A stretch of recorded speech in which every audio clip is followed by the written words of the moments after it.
This episode of Film Riot is brought to you by Domain.com. Today on Film Riot, we get Ghostlit, because ghosts.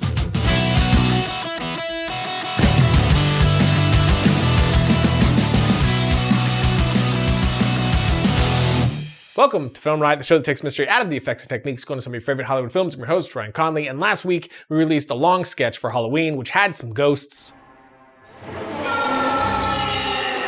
The biggest bummer about last episode was how much YouTube compresses dark areas of an image. It just screwed up the look of it because it was a very darkly lit sketch. We were pretty disappointed with that, and a few people actually suggested us to do it, and we listened. We uploaded it to Vimeo for whoever wants to see it in a little bit better quality because the YouTube version looks like straight up duty poop. But today we are breaking down how we did the effects you saw in that episode, so let's. So jumping right into the ghosts, I wanted to go with more of a classic horror feel with something that combined practical with visual effects, but leaned more towards the practical. So we went to our local Halloween shop and bought some creepy looking dolls like this girl prop right here. The danger of doing this, of course, is that it isn't original, so someone else could have bought this same prop and would be taken out of the scene once they recognize it. However, you are getting a pretty solid prop for like 20 bucks, so there is that. Plus, you could always do some work on it to change it up a bit and make it look more unique. With the first shot of the skull ghost inside the garage, we first shot the footage of Josh acting out the scene, then another shot of the ghost doll on the stick, then we moved it toward the camera pretty slowly, and we had our shot. In post, we're bringing the shots in and lining them up since we accidentally moved the camera between takes, so we'll have to line that up to make sure the two are matching perfectly. Now I go to the skull ghost layer and right click, then select time remapping. I'll set a keyframe at the start, then one in the middle of the clip, and pull that out to the end. And this will give our footage more of an off feeling since we are slowing it down just a touch to introduce a less natural movement. Next, we need to do some roto, so I'm going to pre-comp the skull layer, send everything with it, and then with that skull ghost on top, we drop the transparency of that layer just a bit, then mask around Josh and our other foreground objects. Then we animate this mask to follow Josh's movements. Now we can just set the transparency of the ghost to the level that we want, and we're good to go. If you want to add some more flair to it, you could roto out the ghost entirely and add a slight distortion to again make it feel a little less natural. To make it disappear, all we did was cut out of the layer at the point that the flashlight was moving in and add a smoke asset like so. That's it. Once timed with the flashlight moving in, it works perfectly. Next up is the creepy little girl.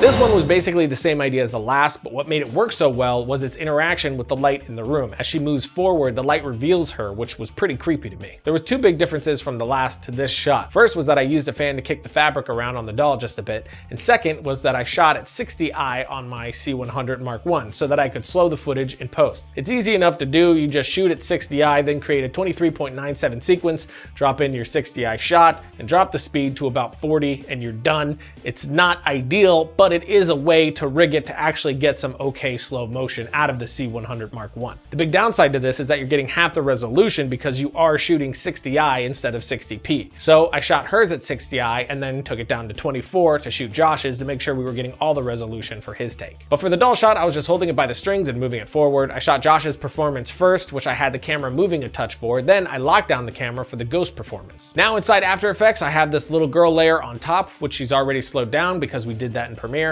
So I'll mask around the doll and then keyframe my mask to follow her movements through the shot. Next, I'll create a null, then motion track Josh's footage and apply that data to the null. Now I'll pre-comp the doll and parent that layer to the null layer so that we have it tracked to our main footage. Next, I'll duplicate Josh's layer, put it on top, and trim it so that it's only the few frames that I need to reveal the doll behind him. Then mask and keyframe so that we have his face in front of the doll layer, revealing it. And that's it. We have our shot. For the close-up, I did the exact same thing, but with one addition. To add a little flair, I added turbulent displace to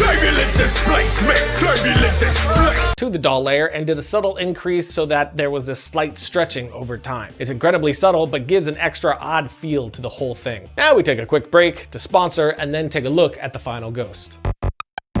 Domain.com is where I go to register all my domains. Now they have .club, which .club is universal and understood globally. It's perfect if you're building a business, if you got a film startup, anything on the internet, since that's all wrapped around community and collaboration, would be perfect for .club. .club is only $9.99 a year. Thousands of options are still available, and we can save you money by using the coupon code FilmRiot at checkout to get 25% off your order. So when you think domain names, think domain.com.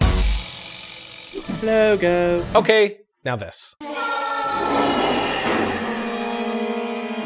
For this one, we actually shot the doll on green screen. To do this, we put the camera on its side so that we could get as close as possible to the doll while still getting her all in frame and taking advantage of as much resolution as possible. Again, we used a fan on the doll to move the fabric around and shot at 60i so we could do that hacked slow motion on it. Then after I've slowed my footage to what I want, I'll bring all our footage into After Effects. I'll pop in my background layer first, add a null, then track our footage. This was a bit darker, so the tracker had some difficulty a few times, so I just went through and cleaned up the problem areas. After that, I applied the data to the null and then brought my ghost layer in. Rotate the doll to be right side up, then mask around so we're only working on what we need to. Key out the green, which I like to use Primat from Red Giant. It's my personal favorite keyer, but you can use Keylight or whatever else you have to get the job done just as well. And after it's keyed, I'll parent this to the null so that we have our characters tracked nicely to the scene. Now I'll color correct our doll to match the plate, drop the transparency just a touch, then add blur to match that rack focus that's happening in the actual shot. And then make the doll stay a touch out of focus so it fits more organically into the scene overall. Now, since we blurred that layer, we're also blurring the grain or noise that's organically in that shot too, which matches the shot that we're comping it into. So I'm gonna make sure to add some grain or noise back in to blend it again. Next, I'll keyframe the scale and position to have the doll moving toward Josh, and finally, I'll duplicate Josh's layer, put it on top, and mask around his face to reveal the doll like we did in the other shot. I'm also gonna add turbulent displace. Turbulent displacement, turbulent displace. Just like the other shot, so I don't need to go into it again since we did all the exact same things here. But now we have this.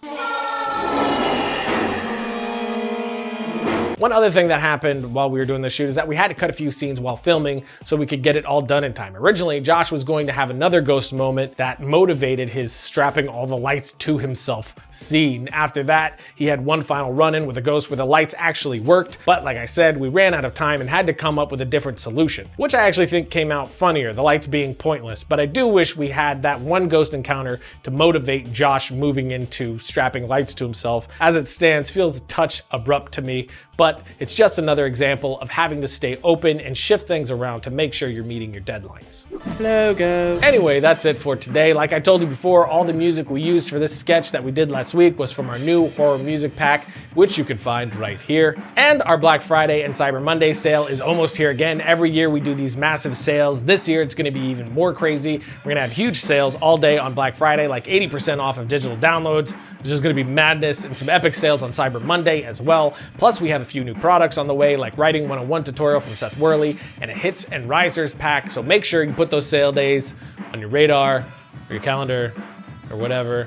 But that's it, and I'll see you guys next week when I travel across the West with a broken leg to save my wife.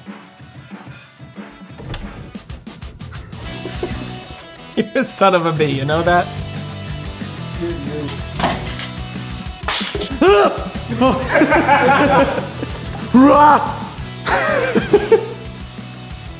Oh yeah.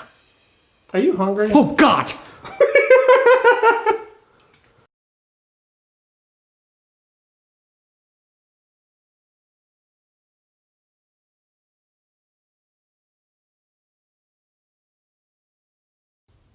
Bra. Bra, taka, taka. It's good for you, you know.